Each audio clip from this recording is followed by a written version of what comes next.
Naihayag po ang kapangyarihan ng Diyos sa atin dahil sa kanyang pagkabuhay na muli. Naihayag ang kanyang kapangyarihan. Anong kapangyarihan ba itong naihayag sa atin? Anong uri ng kapangyarihan?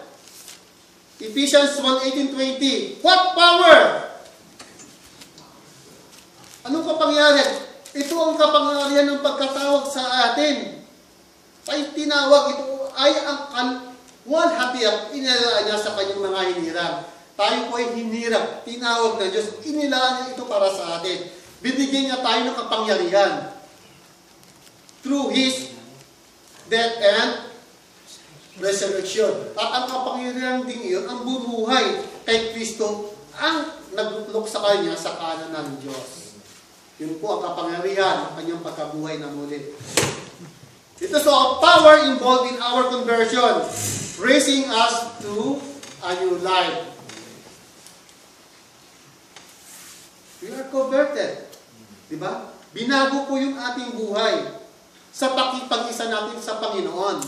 Hindi po ba? Binigyan niya tayo ng we are converted. Ano sa tagal na convert? Nabago. Binago. Diba? Before ay namumuhay tayo sa kasalanan at binago tayo na namumuhay tayo sa Espiritu ngayon.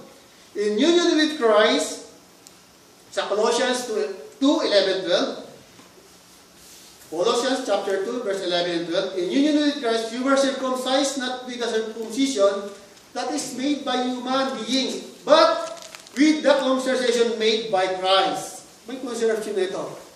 Ano ba uri circumcision ito? Ito ay yung bautismo. Dahil sa pakikipag-isa, kayo'y tinuli, hindi dahil sa laman, kundi sa paghawak ng maling hilig ng laman. Dati nasa hilig tayo ng laman. Di ba? At nang tayo ay tumanggap sa Panginoon, nabautismuhan tayo, wala na tayo sa hilig ng laman. Ito ang pagtutuling mula kay Kristo. Nang kayo nabautismuhan, nalibig kayong kasama si Kristo at muling binuhay na kasama niya. Nung tayo binautismuhan, nalibing tayo po nakasama si Kristo, kasama ang kasalanan natin nalibing. At nang tayo nabautismuhan, inahon tayo nabuhay na muli ng kagaya ni Kristo. Sa pamamagitan ng inyong pananalig sa kanyang kapangyarihan na Diyos na bumuhay sa kanya. At ito ay kapangyarihan na nagbago sa ating pamumuhay. Na dati, tayo ay makalaman. Mahilig sa laman. Ano ba ang laman niyan? Di ba? Mahilig tayo sa laman. Subalit, sa pamamagitan ng kanyang pagkabuhay na muli at pakikipag-isa sa Panginoon Jesus, binigyan tayo ng bagong buhay at bagong pagkatao. Diba? Binago natin yung lumang buhay natin at binigyan natin tayo ng bagong pagkatao. We are a new creation. Yun po sa saan ba yun? 5:17, 2 Corinthians? 5:17. So, it is a power na that raised us to a new life. It is a power available to live the Christian life for God. Is at work in us. Kumikilos ba? Amen. Kumikilos ba ang Panginoon sa buhay natin? Amen. May kapangyarihan ba? Amen. Nakikita ba? Amen. Nararamdaman ba? Amen. Ephesians 3:20.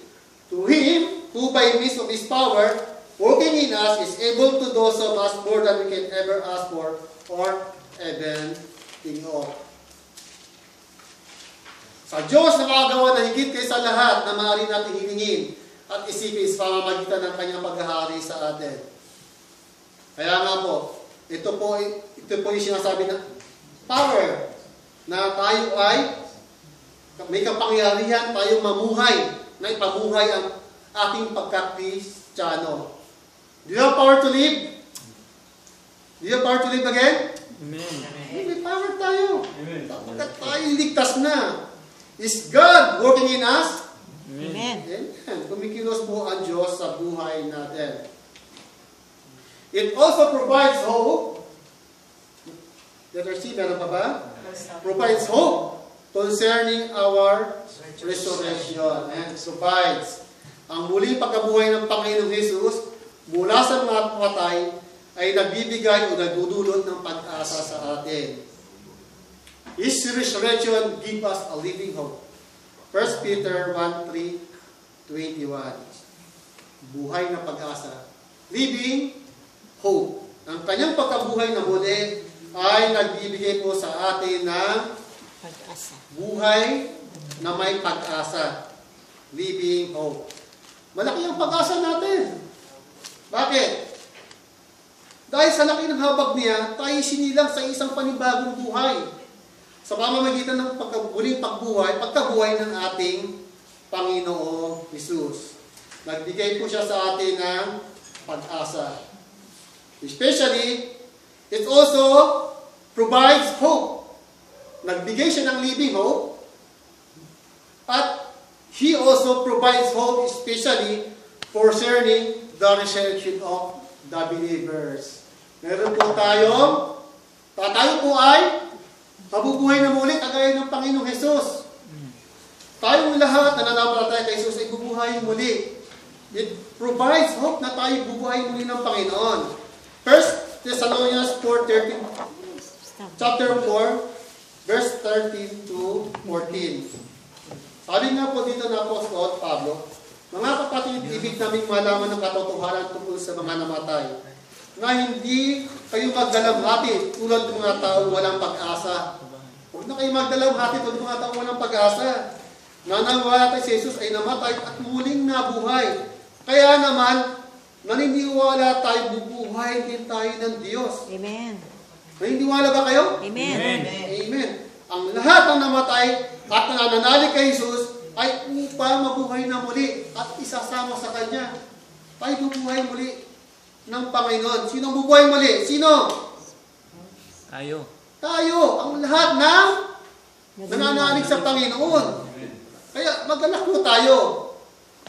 Magalak. Don't be sad. Di ba? Magalak. Huwag tayo ng kagalakan lagi. Rejoice always. Amen. Magpasalamat. Be thankful always. Kay Jesus, sigurado po, garantisado, may pag-asa. May pag-asa po tayo. Sa ibang Diyos, walang pag-asa. Kay Buddha ba, may pag-asa ba? Wala. Nabuhay ba siya na maguli? No. Si Confucius, great philosophers, nabuhay ba siya na maguli? May sinabi ba tungkol sa buhay niya? Wala po. Wala po. Wala pong resurrection. Si Confucius, meron siya tinatawag na God na ron. Do unto others what you want to do unto you. Diba? Si Jesus naman, ang ganda ni Jesus, do not do unto others naman. Magkaiba sila. Do not do unto others. Pero si Confucius, hindi na nabuhay na maguli. Si Buddha, hindi na nabuhay na maguli. So, may inaasahan tayo. Ano bang inaasahan natin? Tayo bubuhay muli. The believers will be resurrected like Jesus who has been resurrected. Tingnan po natin dito sa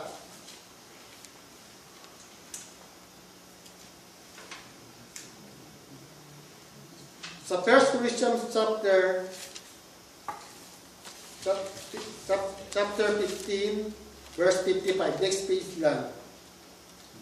Sabi dito, nalupig na ang kamatayan ng Panginoon. Chapter 54 and 55 and 56. 1 Corinthians chapter 15. Nalupig na ang kamatayan through His resurrection. Death is destroyed. Ganap na ang tagumpay. Victory is complete. Through His death and resurrection. Nasaan o kamatayan ng iyong tagumpay? Nasaan o tagumpay ng kamatayan? Nasaan o kamatayan ng iyong kamandag? Wala na mga kapatid. Si Jesus napatay at nabuhay ng maguli. Tayo rin ay bubuhayin muli. Eh, huwag na kayong matakot sa kamatayan. Isa sa mga fear ng mga tao. Diba? One of our fears. Ang kamatayan, isa sa kinatatakutan natin, paano natin naharapin. Pero pag nandiyan na, di ba tanggap na rin natin? Amen. Tanggap na, nakita na, marami tayong nasaksiyan mga namatay. Pero pag nandiyan na ito, tanggap ko na. Hebrews 2:14-15. We have hope. Sabi nga, sa fear of death. Hebrews 2:14-15.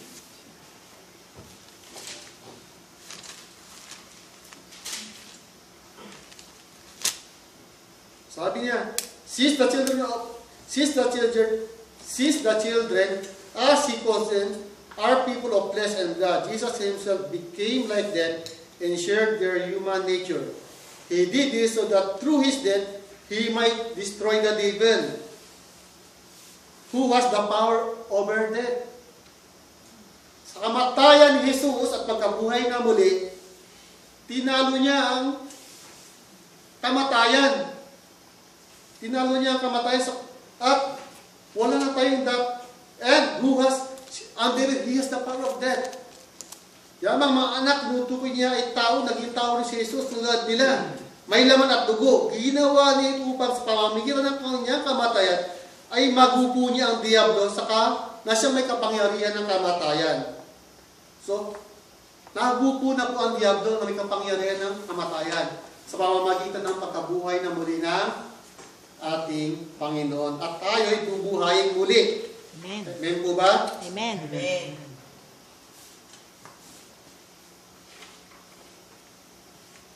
So, through Christ's death and resurrection, wala nang kasunod, hindi ko na ikwento, it demands our complete loyalty to Jesus. Loyalty. Sa pamamagitan ng kanyang kamatayan at pagkabuhay na muli, ay humingi po ng loyalty ang Panginoon sa atin. Loyal ba tayo sa Panginoon? Amen. Hindi mas loyalty. Pag sa kumpanya, may 10 taon ka na, meron ka ng tinatawag na loyalty award. Di po ba? Amen. Hindi ka na pwede basta-basta tanggalin doon kung may 10 taon ka na sa kumpanya. May loyalty award ka na. So, He died and rose again that He might be the Lord of the dead and the living. Siya ay namatay at nabuhay na muli upang siya ay maging Diyos ng mga patay at Buhay. buhay. For Christ, Romans chapter 14, verse 9, for Christ died and rose to life in order to be the Lord of the living and the dead. And then, He was raised and then exalted to become our Lord. Siya ay nabuhay na muli upang maging Diyos natin. Kung siya hindi nabuhay na maguli, hindi siya Diyos. But God resurrected. He was raised and exalted to become our Lord. Yun po, maging Diyos na siya ay maging ating Diyos. Nakita po natin yan sa Ephesians 1:20-23 at Acts 2:32-36. At may tanong dito, does our life and services belong to Him? Lahat ba ng ginagawa natin, ang buhay natin ay ibinibigay po natin sa Panginoon? Amen. Tama lang. Yan po, ganyan po kahalaga yan po ang kahalaga ng kamatay at pagkabuhay ng ating Panginoong Hesus. Kung hindi po siya nabuhay na maguli, we are empty. We are nothing. Because the Christian we must never lose sight of this resurrection, of this momentous event. Because why? The resurrection of Jesus Christ is the foundation of our faith and Amen. hope Amen. is based. Diyan po nakasalig ang ating pananampalataya, ang ating pag-asa. If we deny the resurrection of Jesus Christ, we are no longer Christians.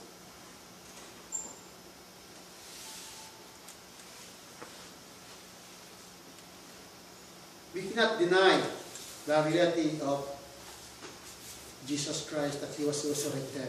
It is the foundation of our faith. Apart from that, we have no Savior. We have no salvation. So napakalaga po ang pagkabuhay ng ating Panginoon at lagi nating alalahanin Amen. ang kanyang pagkamatay at pagkabuhay na muli. Alalahanin po natin. It will encourage us always to remember, to serve the Lord, to glorify the Lord, to be our Lord and Savior. So yun po ang message po sa umagang ito ng ating Panginoon. Amen. Yan po ang kalagahan, lagi po nating tandaan na nakalaga ang pagkabatay at pagbuhay ng ating Panginoong Jesus. Puri po ang Diyos sa umagang ito at salamat sa Diyos at pagkatapos nito tayo po ay makakaroon po ng Lord's Supper. At tayo magpasalamat.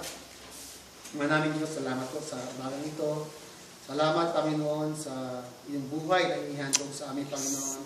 Through your death and resurrection, Panginoon, nakamit din po namin ang buhay na walang hanggan. At naniniwala kami, Panginoon, na ito po ang foundation of our, your death and resurrection is the foundation of our faith and hope, Panginoon, na magpatuloy sa paglilingkod, magpagamit sa iyo. Salamat, Panginoon, sa magang ito, ikaw makapurihan at may taasa sa aming gawain. Po aming galangin sa pangalan ni Jesus na aming Panginoon at Pagligtas. Amen. Amen.